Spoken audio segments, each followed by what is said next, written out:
Assalamu alaikum, Dr. Naik. My name is Monita. I'm a media professional. I wanted to know if accepting Prasad is haram for a Muslim and why. The sister asked the question that is accepting Prasad for a Muslim haram or not? Prasad is the food that is given to God, to the idols etc. in Hinduism.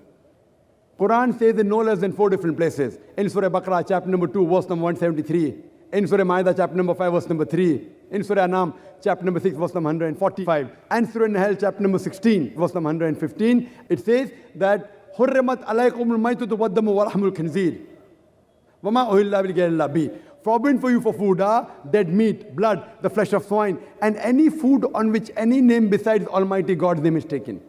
So any food on which any name besides Almighty God's name is taken, it is called as haram.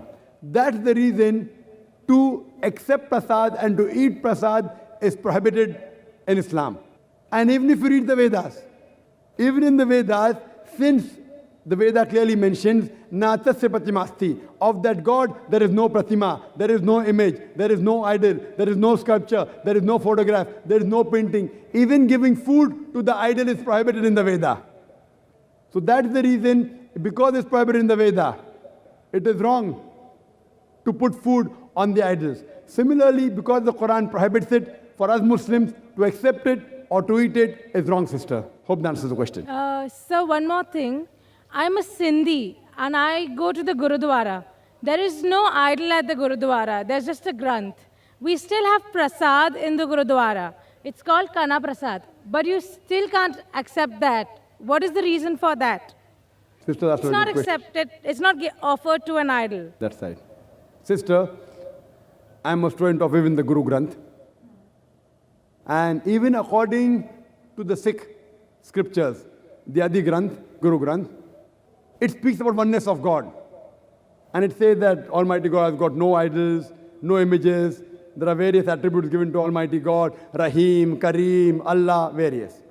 Till here we are going together. But unfortunately, when you go to Gurudwara, though Sikhism does not believe in the concept of God in which there are images, but yet they worship the Granth as the Guru, because the Gurus have gone. And on this, when they give the food, it's indirectly similar. Though according to the scriptures, idol worship is prohibited.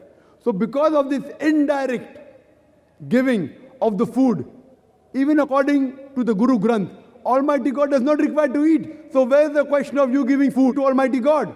Quran says in Surah Anam chapter 6 verse number 14, Allah feedeth everyone but does not require to be fed. So where is the question of you giving food to Almighty God? So sister, you are not following the Adi Granth. Now because you are not following the Adi Granth, Almighty God does not require food.